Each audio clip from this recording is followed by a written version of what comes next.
I don't do watch longs, but I tell you what, that would have been a bloody good one. Just pass him it! Oh, I've just remembered something. I've got a prop. Guys, you're not going to expect this. Right, hello everybody, welcome back to the Golden Sky. I'm Tom. Today, Liverpool have drawn 1-1 to Sunderland at home in yet another horrendously disappointing night at Anfield. Listen, guys, I'm absolutely fuming, to be honest with you. That was a disgraceful display from Liverpool. And this is the player ratings. So, of course, we're going to get into every single player who played in this match. And we're going to talk about Arne Slot as well, because I'm afraid I can't go this video without talking about him. After what I witnessed on that football pitch tonight, it was nothing short of shambolic at times. Now, we somehow don't lose. That's the only positive from tonight. And maybe one or two other things that we'll get to in the video as we go on and talk about some of these players. So let's get the players on who played in the game. But before we start talking about any of them, I'd like to single out a few players tonight. A few special things that I saw in the game. First of all, those producers at Sky who decided it would be a good idea to every 2 seconds in the second half, once they found Kevin Phillips was sat with the Sunderland fans, as they found him, around about 50 minutes in, they saw Kevin Phillips was in the front row for Sunderland, and whoever's producing the footage for Sky was like, I've got it. Do not take the camera off him once the entire second half. I swear to God, I looked more at Kevin Phillips in that second half, who's been retired for about 20 years, than I did at any of our footballers tonight. Every time the ball went out of play, bang, Kevin Phillips. Where is he? Where's Kev with his Sunderland scarf on?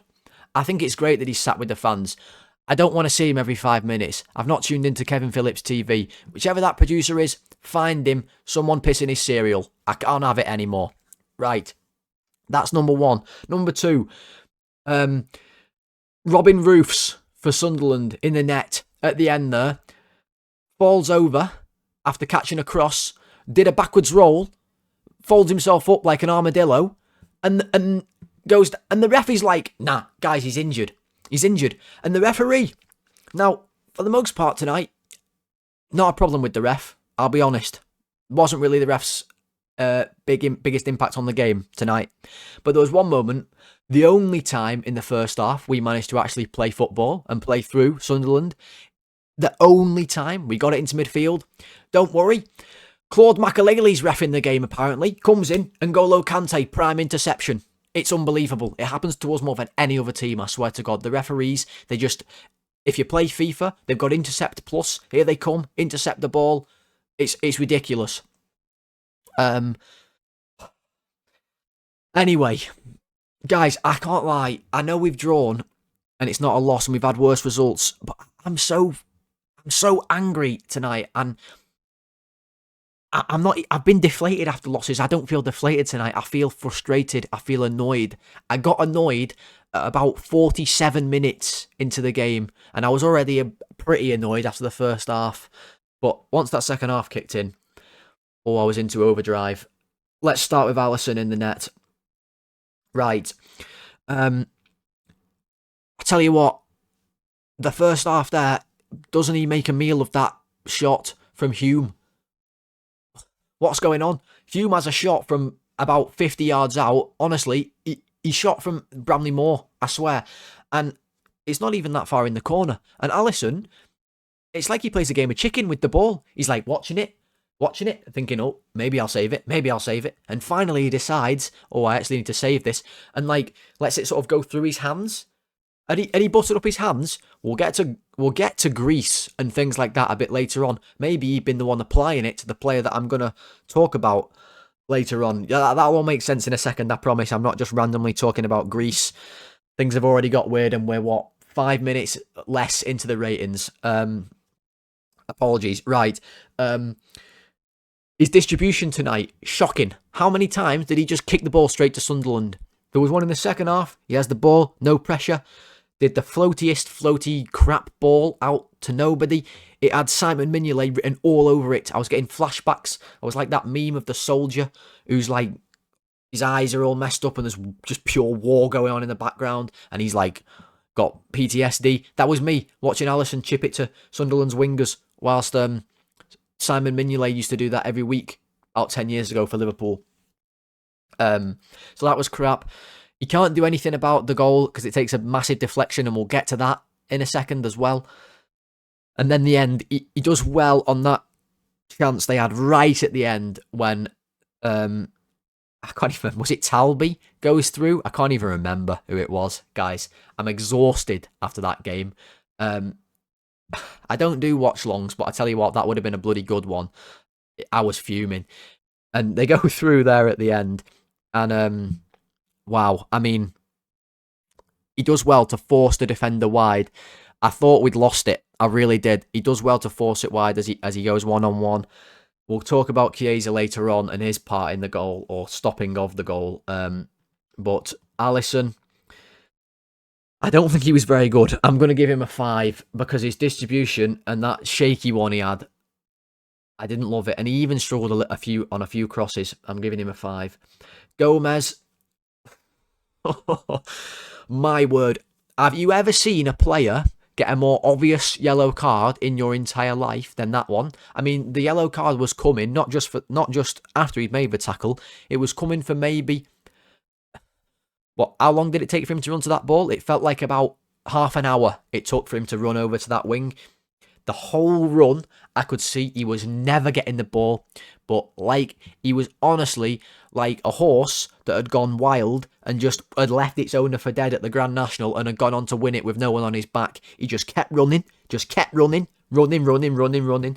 And sure enough, got to Reynildo and ploughed into him. Honestly, nearly knocked his legs off.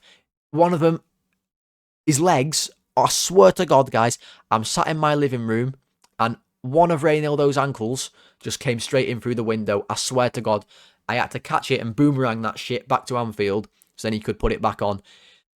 Ridiculous. A terrible tackle. And that pretty much summed up his night. Not very good tonight. He had a good game against West Ham. Tonight, not the same. And then Slot had to bring him off because he was going to get sent off. And that's a classic Slot move, by the way. If we've got a defender on the booking, he takes him off. No messing around. But he wasn't that great. I don't know. Didn't have the same effect. And spent the whole first half as a 5th centre-back. Or a 4th. We'll talk about our wingers later. Not great. Let's give him a 4 or a 4. It's a 4. We were shite tonight. Do not let it be glossed over. We were crap tonight. That's Sunderland we're playing. I know they've had a good start to the season. Let's be honest. It's Sunderland. We spent 450 million in summer and we're the champions of England. And have we seriously got to a state by the 3rd of December where we have to say, oh, do you know what? It's not a bad point. At least we didn't lose. Have we honestly got that low? Well, the answer is yes, we have. The answer is yes. And part of it is down to this muppet at the back, Konate, who once again tonight was... I don't even have words for him at this point. I don't even have words. When I was talking about Greece earlier with Alisson, there was one point where this fella goes for a header. It's a completely free header. All he has to do is head it forward. And somehow, by the grace of God, I have no idea how. I will never know for my entire life because instead of seeing a replay, we just looked at Kevin Phillips' stupid Sunderland scarf. He manages to slide the ball, like he misses it with his head and slides it off his back like he's a slip and slide, a human slip and slide. And that's what I'm saying. It's honestly like Alisson got a load of grease on his gloves at half time and just rubbed it all over Ibu like a shoe shine, professional shoe shine, right? They grease shoes, right? I'm sure they do. Greased his head up and said, "That's enough headers for you tonight, mate. You won't be heading a thing anymore." Because there was another instance where Luke Hume is coming for a header. Luke Hume's about 4 foot tall. Honestly, he is. He was a stunt double for Warwick Davis in Harry Potter. I swear to God he was. He was working at Gringotts Bank. And Konate is Hagrid. And he couldn't head the ball over Luke Hume.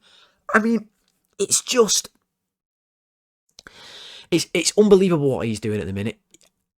the first 10 minutes, right, I knew we were in for a shit Ibu game tonight when in that first 10 minutes, Sunderland knocked the ball up the pitch after we've had an attack, and Konate just goes full Undertaker, grabs their fella by the throat, basically, and just choke slams him onto the floor. Listen, I've got a prop, guys. You're not going to expect this. I've got a bloody Phantom of the Opera mask, right? I can't believe I've got this on for the ratings.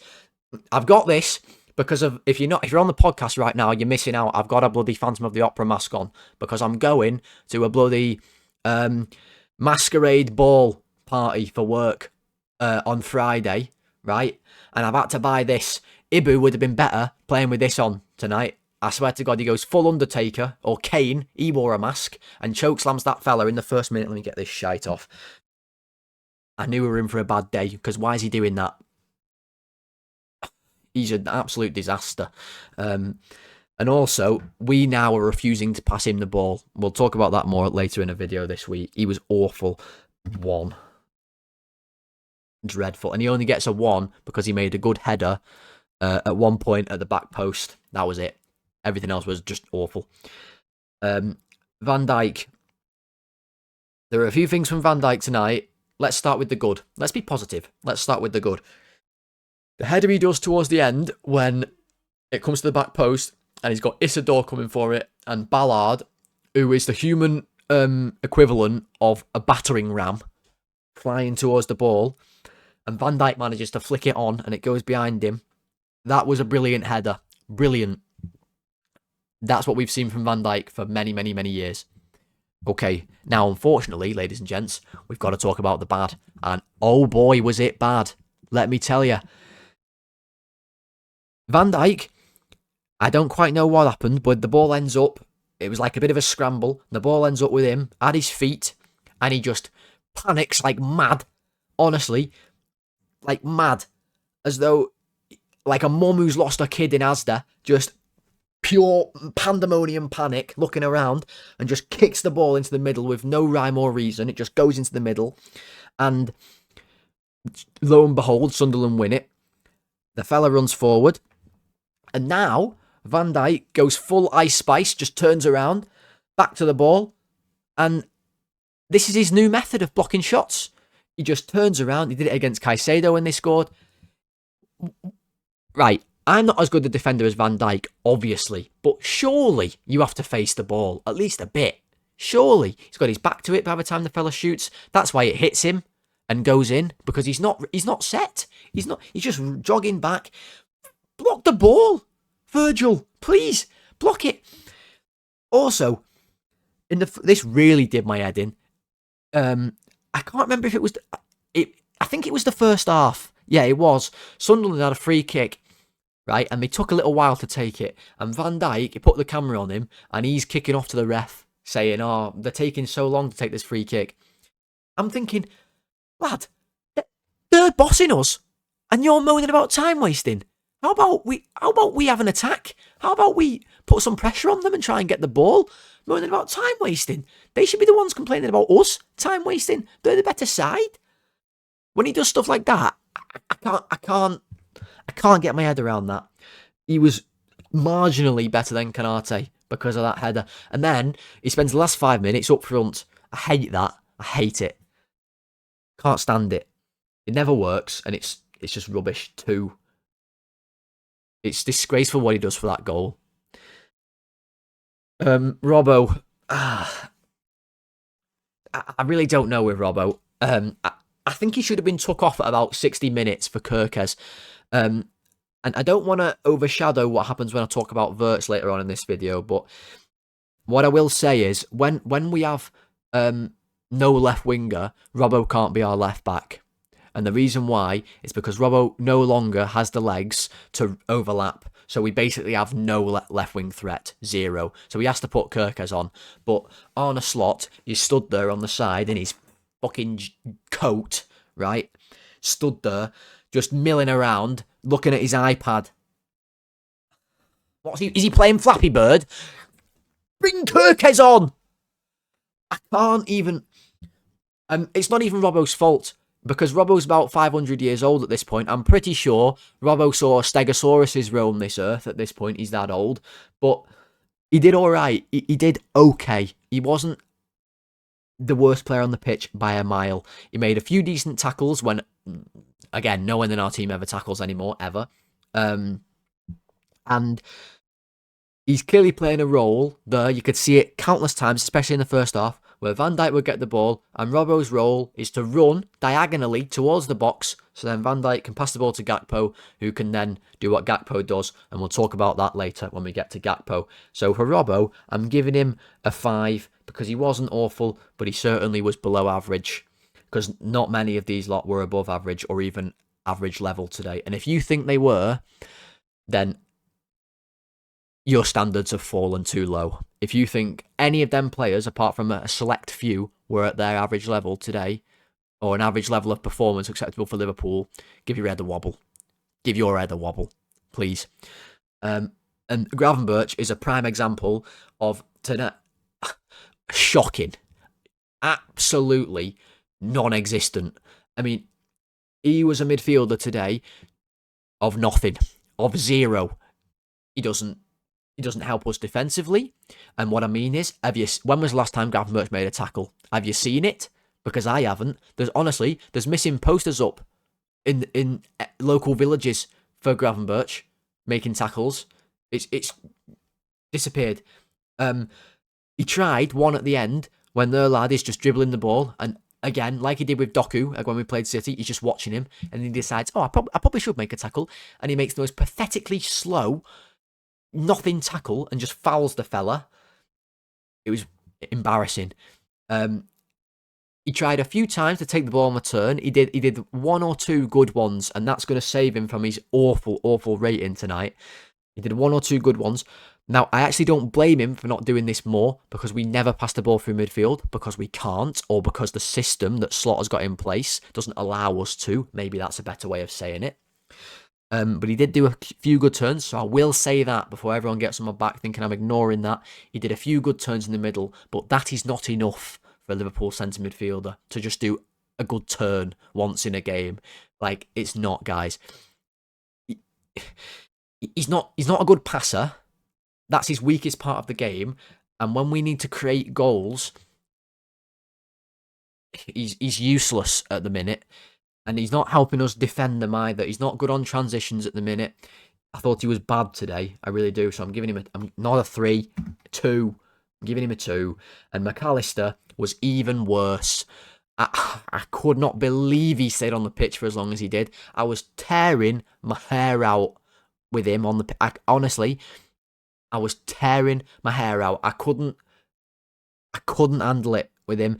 And that shot he hits right before he gets sent off, that honestly, it goes nowhere near the goal, not even anywhere close.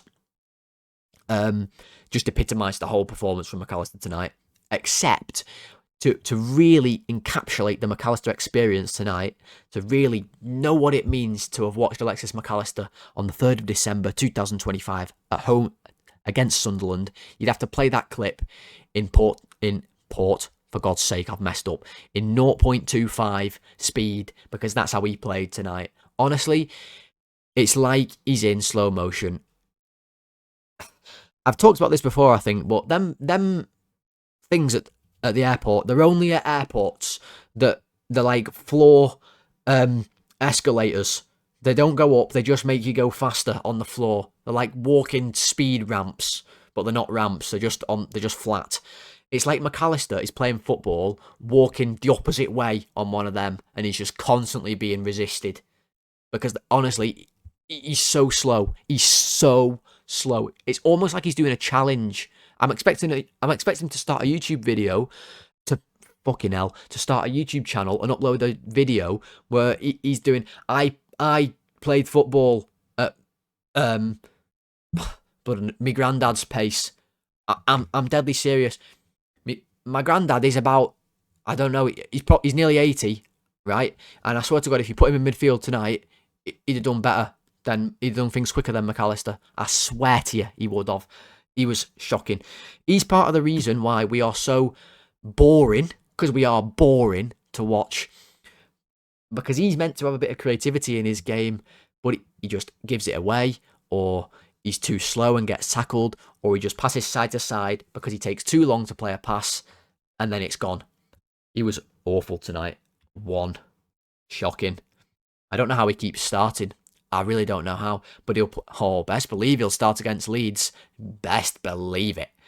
And someone who absolutely must start against Leeds is Florian Wirtz. And I'm going to warn you guys, this was one I got the most tilted with tonight. I mean, let's talk about this. Right. What I will say, first off, Wirtz was in that number 10 position that he played against West Ham, and he was quite quiet. Now, it wasn't anything to do with his own doing. That's because Liverpool, probably because of our manager, decided to employ this tactic of, oh, we're going to do nothing for this whole half. That's going to be our plan. We're going to do nothing. We're going to sit right off against Sunderland. We're going to play a back six, and we're going to let them have the ball, which I've never seen before at Anfield in my life, really. I've never seen it, and I can't accept it. I don't care if you think we need to be stronger defensively. I agree with you. We need to be stronger defensively, and we need to focus more on that side of the game. But that does not mean that we play a back six when Sunderland are taking a goal kick at Anfield. That is not. They do not have to be mutually exclusive. Being more defensive and playing a back six. You can be more defensive without playing a back six. That you can, right? And Wirtz, as a result, couldn't get on the ball. He was showing for it time after time after time after time. And our players look at him, honestly, like he's an alien. They just won't pass him it. They're like, oh, bloody hell, what's he doing there asking for the ball? Oh, my God, don't pass it to him. Oh, my God, he wants it again. They won't give it him. And I swear, every time it happens, a puppy dies. Every time Ibrahima Konate stands on that ball for 10 seconds at a time, like, what's he doing? Like he's having a fucking campfire marshmallow roasting little... Oh, I don't even know, guys. Like he's sitting there just waiting for nothing to happen, and Wirtz is stood there going, come on, Ibu, pass me the ball. Come on, pass it to me. And Ibu's like, bonsoir. Comment t'appelles-tu? Pass him the ball, lad. Just pass him it. Oh, my days. And then, second half, this was like... Slot in the first half had crafted this nice, beautiful cake. It was a lovely cake. He built it up. That was the cake he'd made. All he had to do in the second half was just put a little cherry on top of the cake, just the finishing touch, salt bathe that cake, cherry, whatever. He made it. He put Wirtz on the left wing. Oh, it's just genius management from this. Oh, it's just genius. I know. I've watched Wirtz play his best game for Liverpool against West Ham. This is Arne Slot, right? This is the genius. I've watched him play his best game for Liverpool against West Ham, right? He played number 10. It was universally agreed that's his best game for West Ham. Now, I also know that he's £100 million worth of a number 10 footballer. Right, I've got all this information. I know what I'm going to do second half. I've cracked it. We can't create a chance. Okay, I've cracked it. Here's what I'm going to do. Hear me out. I've got it. I'm putting him on the left wing again. This guy. I'm gonna... If he had hair follicles in his head, I would personally get to Anfield and rip them all out of his skull, because this fella, he must be thick. And if he keeps doing this, I want him sacked. And I'm deadly serious. Because this to me is clueless. This is clueless. How I watched nearly half an hour of that second half with Florian Wirtz on the left wing, with Dominic Szoboszlai at number 10, Alexis McAllister in the middle, and Mo Salah on the right wing, with Isak up front, never touching the ball. We'll get to him in a minute. It's just complete... It's complete mismanagement from Slot. There was a million things wrong. Robbo's still on the pitch. Konate's hooning up the gaff. It's disastrous. Every time Slot puts Wirtz on the left wing, I lose faith in him, because I can't accept it. He's not a left winger. He never has been. He never will be. He hasn't got the pace to go around a full-back on the left wing. I don't care if he played in the left half space, left full space, left quarter space, left third space. I don't care if that's where he played for Leverkusen. I don't care if that's where his heat map plays. He never once played left wing for Leverkusen. He was never a left winger. He might have been a left-sided number 10. It's not the same. If he's the widest man and he stood out on that touchline, it's a waste. It's an absolute waste. We shouldn't have signed him if that's what we're going to do. It's a waste. And nothing made me feel better tonight than when he put him back in number 10. And as if by magic, it was like Penn and Teller fool us. He went back in number 10 and suddenly he was on the ball all the time again, making things happen. And he creates the goal. Now, he's dead unlucky that it got ruled out. It got ruled as an own goal. It's dead unlucky. And to be honest, it ruined the only good thing of the night. And that would have been him getting his first goal because, my God, did he deserve it. That said, it was a Christmas miracle that we actually scored it in the first place because we didn't look like scoring for a billion years up until that point. And it was all his individual work, the composure, the little feints. At this point, he's quickly becoming the only Liverpool player that I actually like at the minute. And now, I'm not going overboard. He wasn't astounding tonight, but he's being basically handcuffed by our own manager playing him on that left wing. If I was him, I'd go into Arne Slot's office tomorrow and I'd say, if you play me on that left wing again, just rip up my contract. Or I might do it to Slot first. I'm giving him a 7. Right, Szoboszlai. This is another problem, by the way. This is another problem. Because Dominic Szoboszlai's best position is number 8. He said it himself. He said it himself in interviews. I've just remembered something. And I'll tell you in a second. I just remembered. Oh, it's a good one, guys. Let me do Szoboszlai first. Right. Sorry. Szoboszlai. His best position is number 8. He said it in interviews. And when we've seen him play there, very rarely, that's when he plays his best games to Liverpool. It's a fact, right?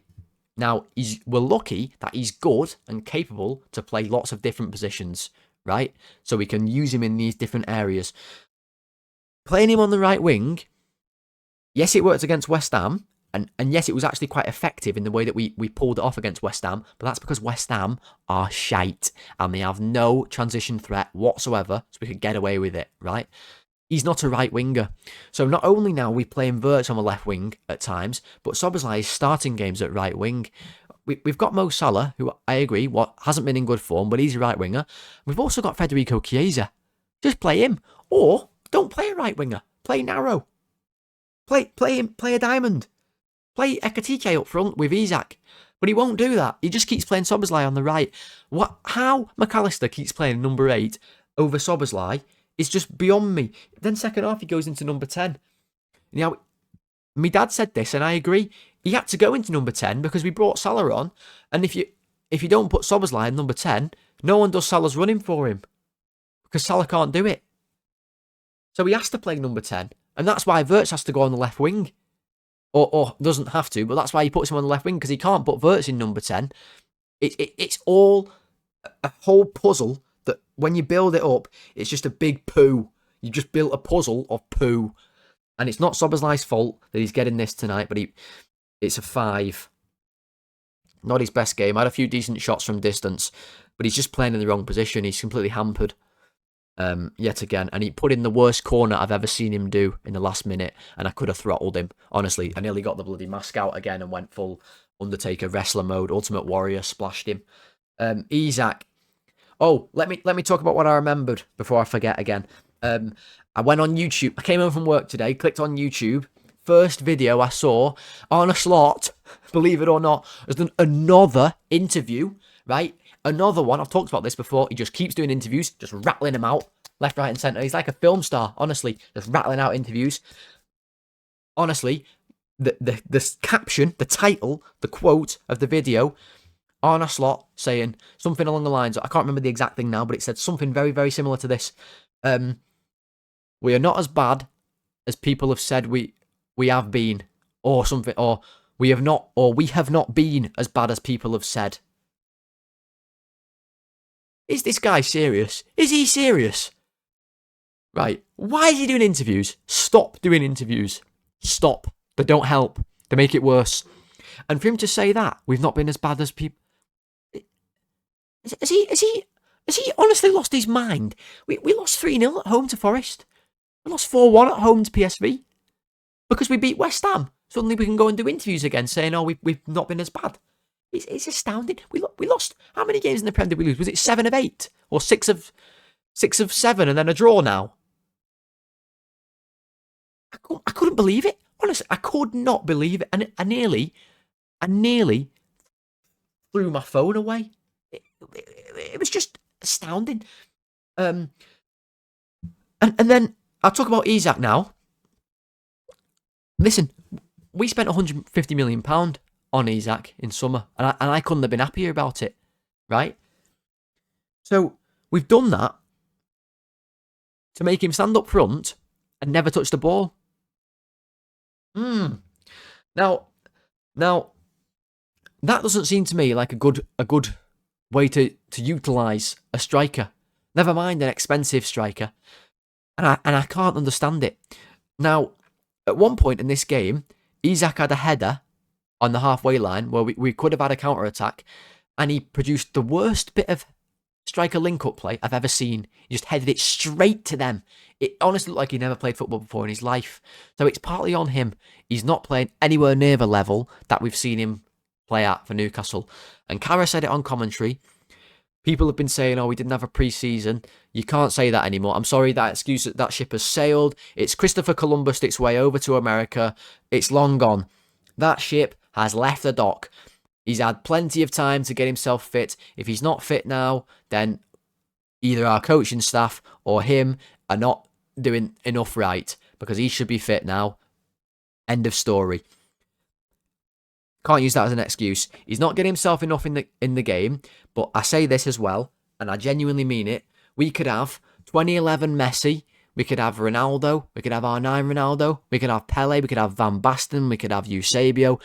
Any striker in the history of football, you could have them up front for Liverpool right now, they wouldn't touch the ball. Why? Because it's a system issue why our striker can't touch the ball. The only way they get the ball is if they drop to the halfway line. That's the only way. And Isak doesn't do that. Ekitike might do it. That's why he tends to get the ball a tiny bit more than Isak when he comes on. But Isak is completely ineffective. It's useless having him up front.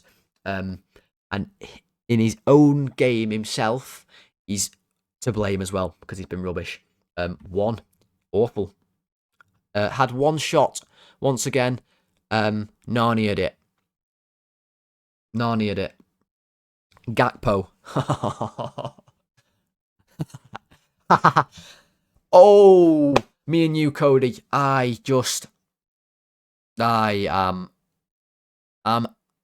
sick of him. I am sick of him.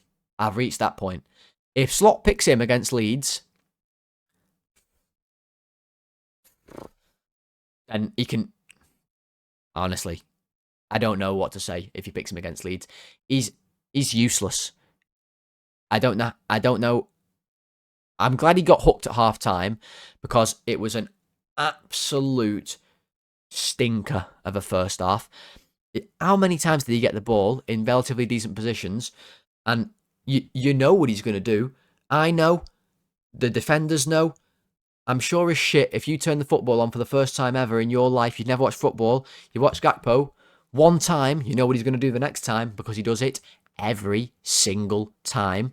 And it's one thing to do it every single time. Ian Robben made a whole career of it.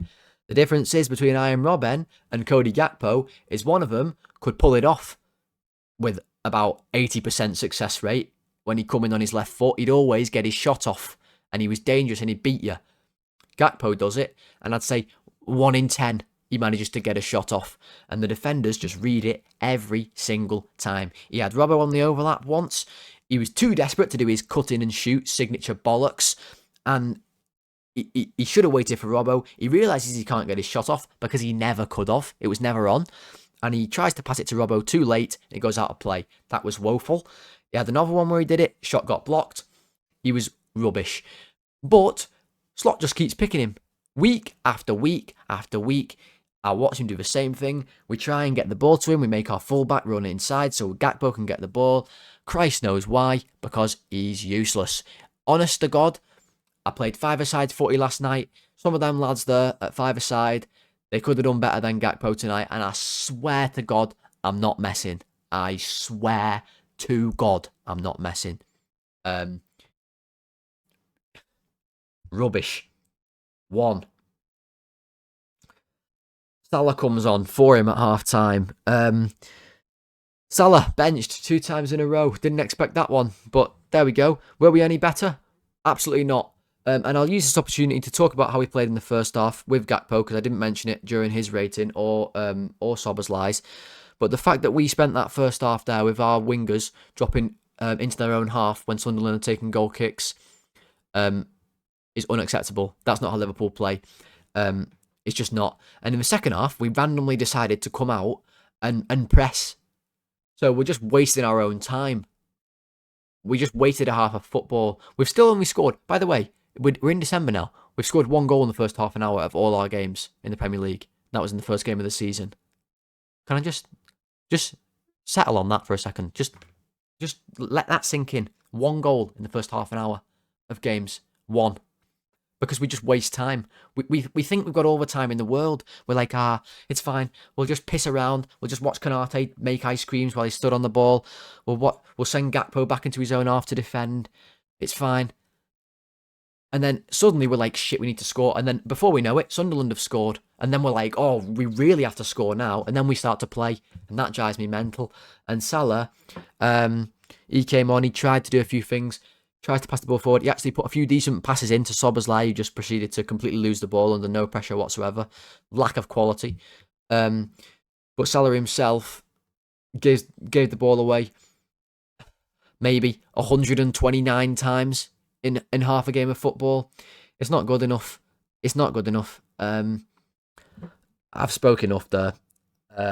3. Jones came on. Jones, one of the few that can hold his head up today.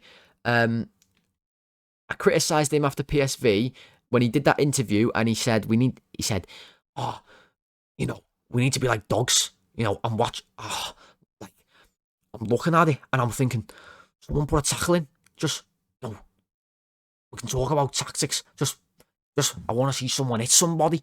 Like, I'm thinking, do it then, right? I'm looking at Jones.